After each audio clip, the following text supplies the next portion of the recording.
Hello, guys. Good day. This is Anne of Reinforcement Club. Today, we are going to talk about the 12 practical strategies for managing anxiety. Now, anxiety is a natural response to stress or have apprehension about what's coming ahead. This is totally normal. Since we were born, we all have the tendency to be anxious. It is part of the response of the brain, the fight or flight response. The sympathetic nervous system is in charge of this. It is a feeling of worry, fear, or uneasiness because we are uncertain about the future, about what's coming ahead, and we want to control it. That's the time that we are totally anxious. We want to control the results. But the truth is, there are things that we can control and there are things that we cannot control. And the surest thing that we can control is ourselves, our preparation, how we manage our time, how much effort we can give in order to meet the right opportunity, to successfully win that opportunity. Otherwise, other than our effort, other than ourselves, sometimes, we need to let go of some things. We just let nature do its part. Let the destiny work itself. Now, that's what happens when you're anxious. You want to control what's going to happen, which is much like impossible because the only thing we can control is ourselves and our effort, just us. And anything pertaining to human effort, that is just what we have. That is our limitation. Now, when someone is anxious, we've encountered this. Some of these patients some of them are rushed in the emergency room because they have a racing heartbeat, which is part of the physical symptoms, sweating, shortness of breath, dizziness, and they have muscle tension and they feel like they're going to have a heart attack. They feel the sense of impending doom, that the heart is racing. It feels like the heart is about to come out. They are apprehensive, restless, and irritable. They couldn't concentrate. They have irrational fear and worry. So this happened to some relatives in the hospital. And there are also people who are rushed in the hospital whom we thought that they're going to have a heart attack, but instead they just have a panic attack, anxiety attack, because what happened to their whereabouts, to their family, to those people or situation which are important to them. So we just do ECG and treat them with medications, whatever interventions as ordered by the doctor. Now, I also feel anxious at times, just like everybody else. These practical strategies to manage your anxiety, this management, you have to find the strategy that works for you. And some of the strategies that I'm going to present right now is, it does work for me. So you have to find what works for you or seek professional help if anxiety significantly impacts your daily functioning or quality of life. Now, let me unfold 12 practical ways of managing your anxiety. So, number one is mindfulness and meditation. Meditation helps you bring yourself to the present. Focus on the now. Focus on what is going on right now.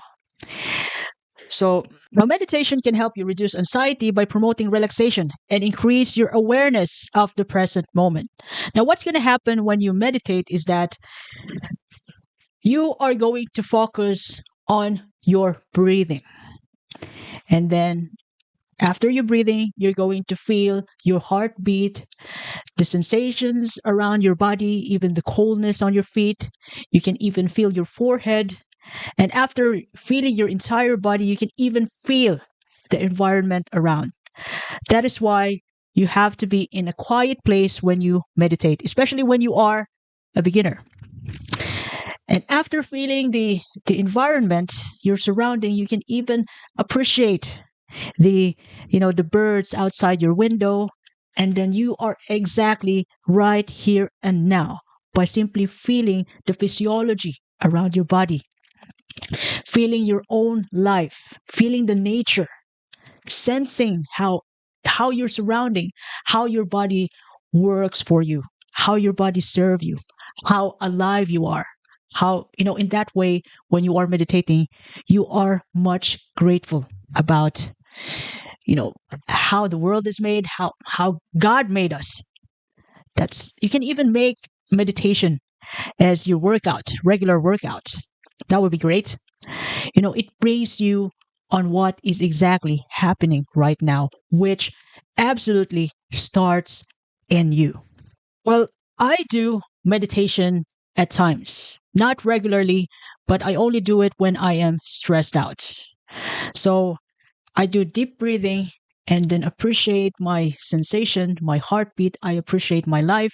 And after that, I just observe my thoughts when I meditate. Those thoughts that's going on over and over again.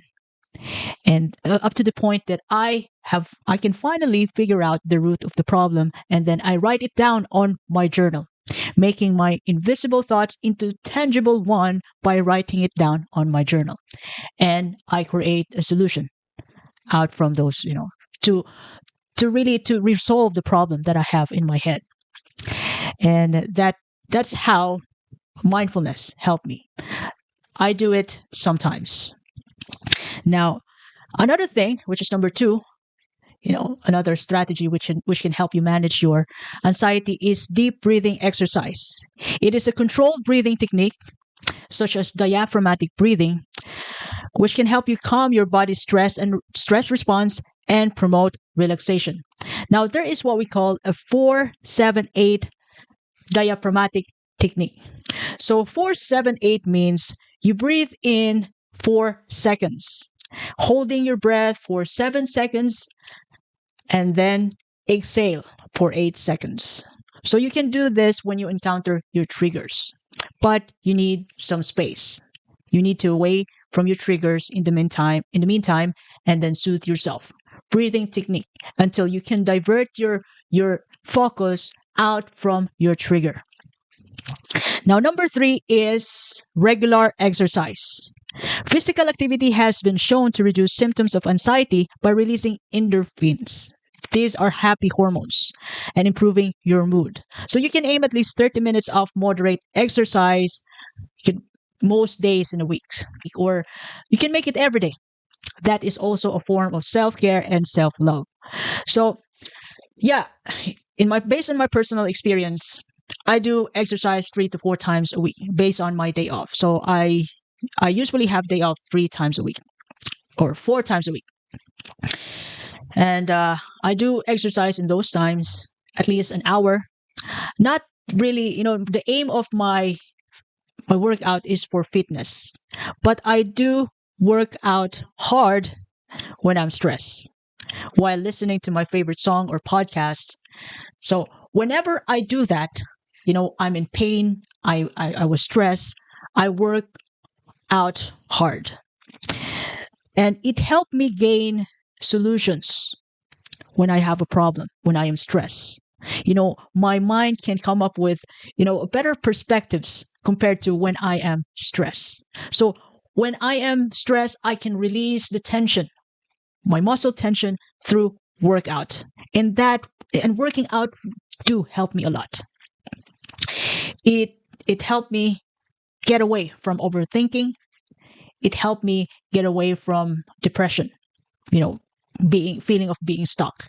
So working out releases all my negative energy and tension in my body by stressing my body just a little bit, in my own capacity. That's how working out helped me.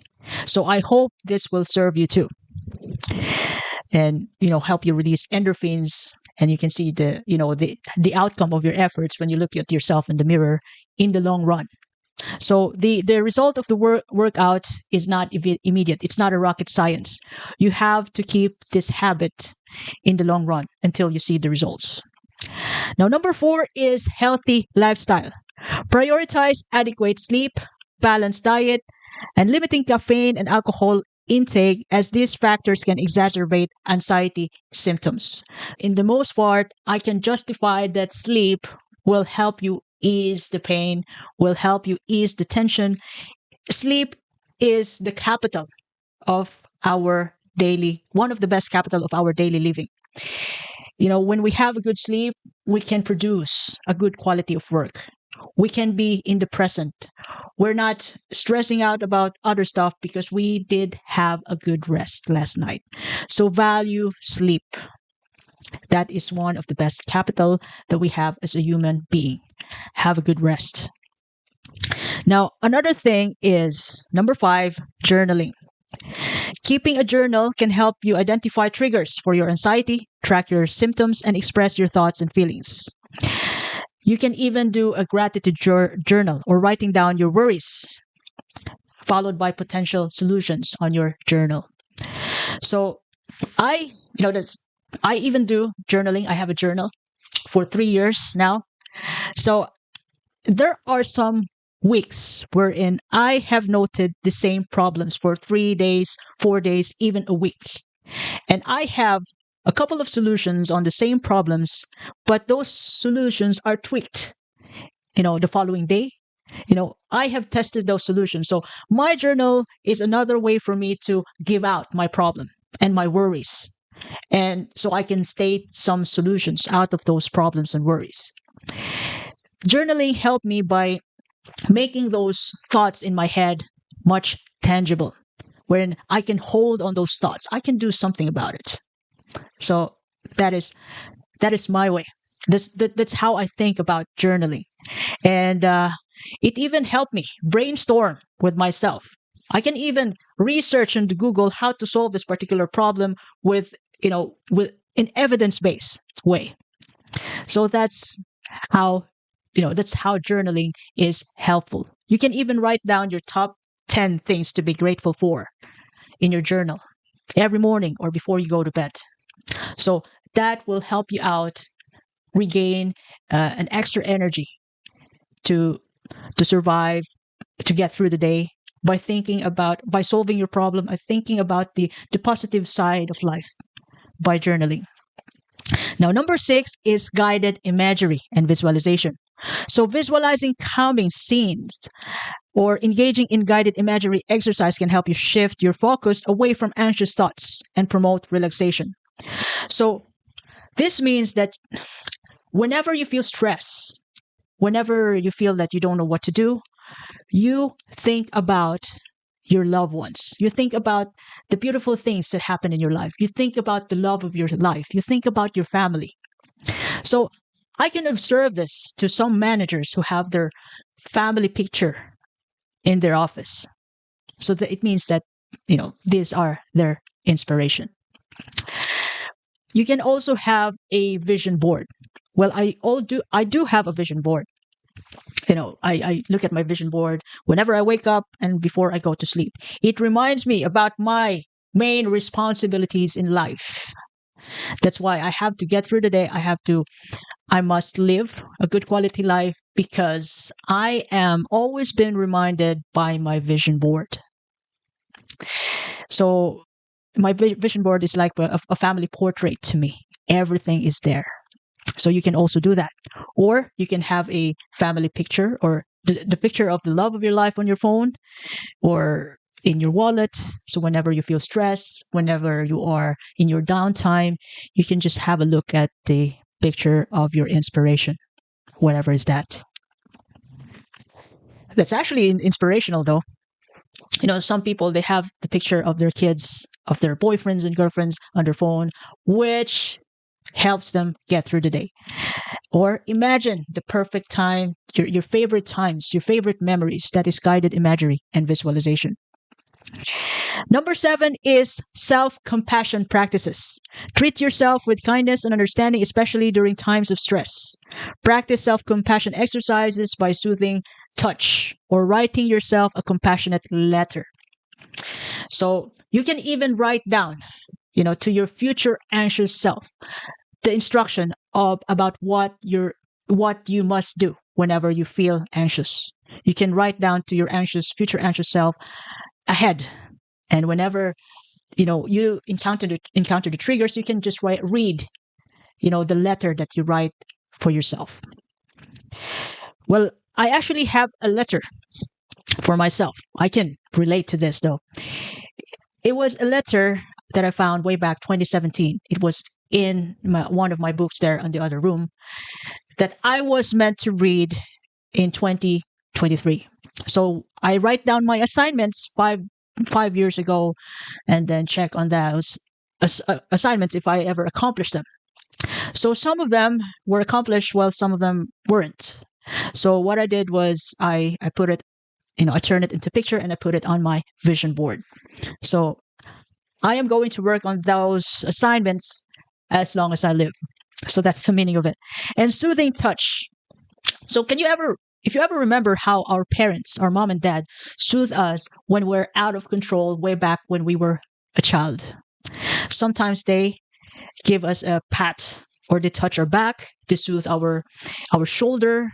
We can even do that to ourselves. Matter of fact is, some people do this unconsciously. So whenever they're stressed, they're touching their shoulder.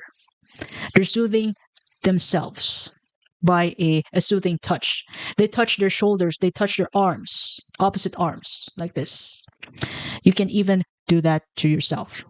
Just in case if the love of your life is working and you need an emergency soothing touch right now, you can do that to yourself. You can treat yourself like a baby. I even pat myself, like, come on, wake up.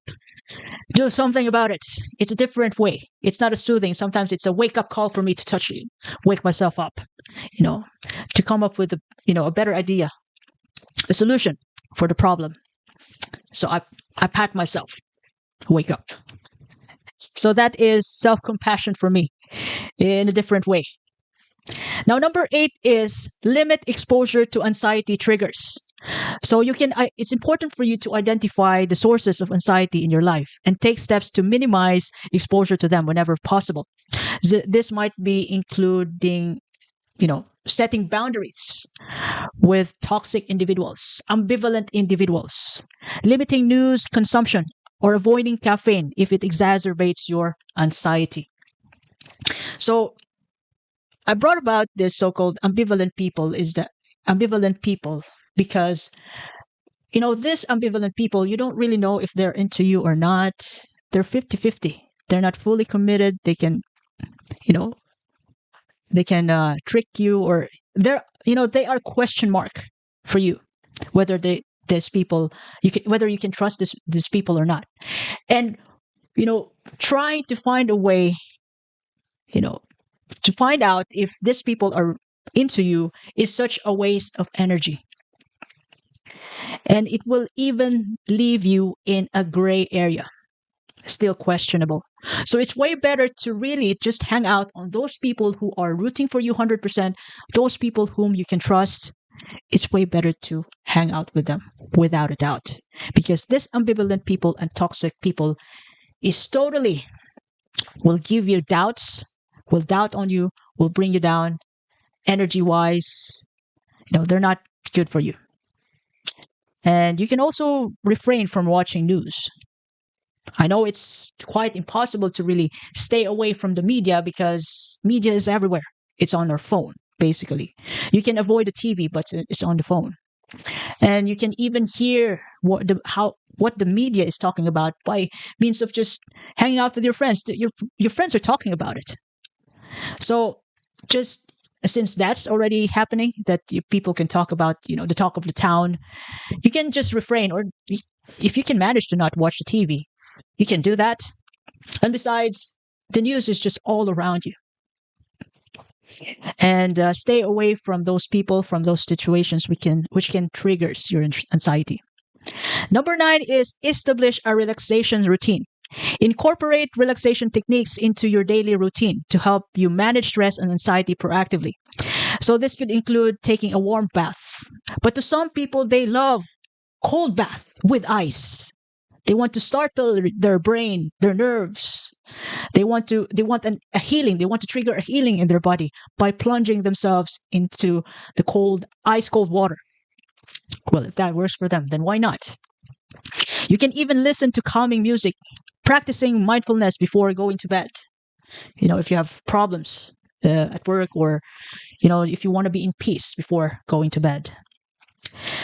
Well, relaxation routine. Yes, I can relate to this. I do love listening to music. Matter of fact is I listen to the same music, to almost the same songs, like alternative rock, pop rock, since I was high school. The same song. I still save those songs. Those my favorite songs in high school. I still listen to them even this time. It's more than 20 years. I still listen to the same songs. And one of my relaxation music could be hard rock at times. I know it's weird. Hopefully others can relate to this. But when I'm angry, hard rock music helps me soothe the pain, the suffering. Hard rock. I know it's weird, but also music can help you calm down. You can listen to the sound in the forest. You can download it in YouTube, or you can check it on Spotify, and whatever you have, whatever tech you have, you can bring it out. You can use it. Now, number 10 is setting realistic goals. Break down your overwhelming 5-year goal, 3-year goal, into smaller goals, smaller, manageable tasks. From 5-year goal to 3-year goal to 1-year goal to monthly goal to weekly goals to daily goals, down to now, by means of building good habits. Even self-care is already a great deal in working on those 5-year goals that you have.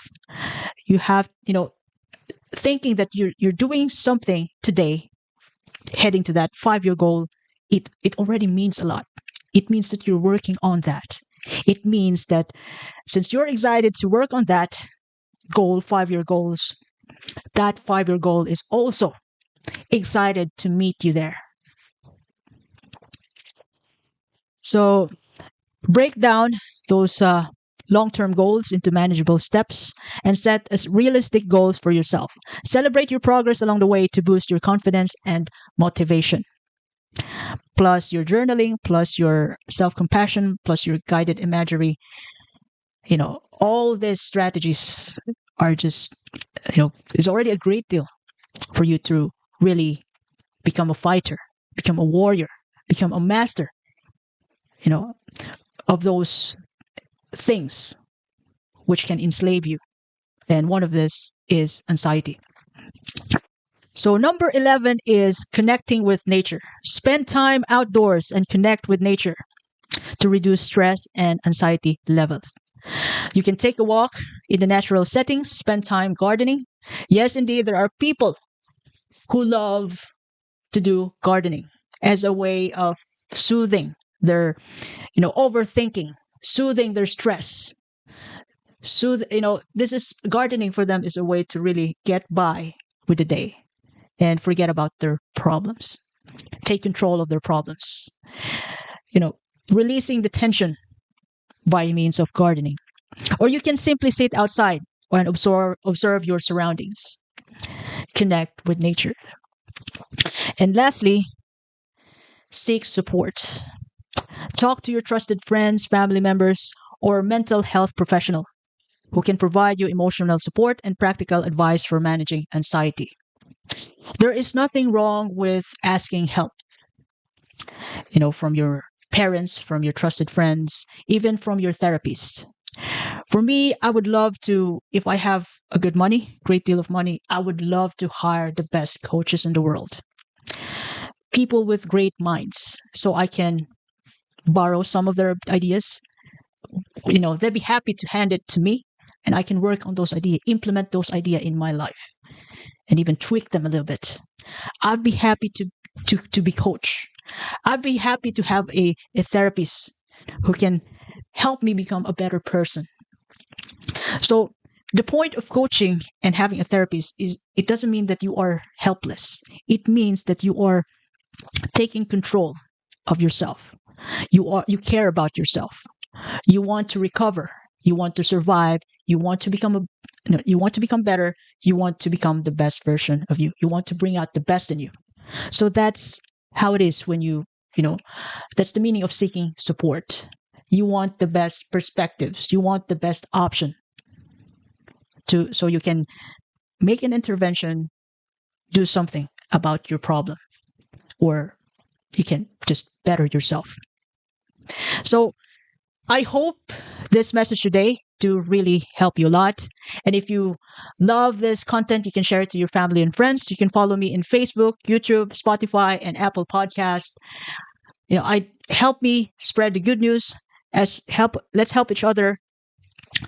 Let's spread this message to as many people as we can. And I do appreciate your time, by the way. This is Anne of Reinforce Me Club. Thank you very much and have a lovely day ahead.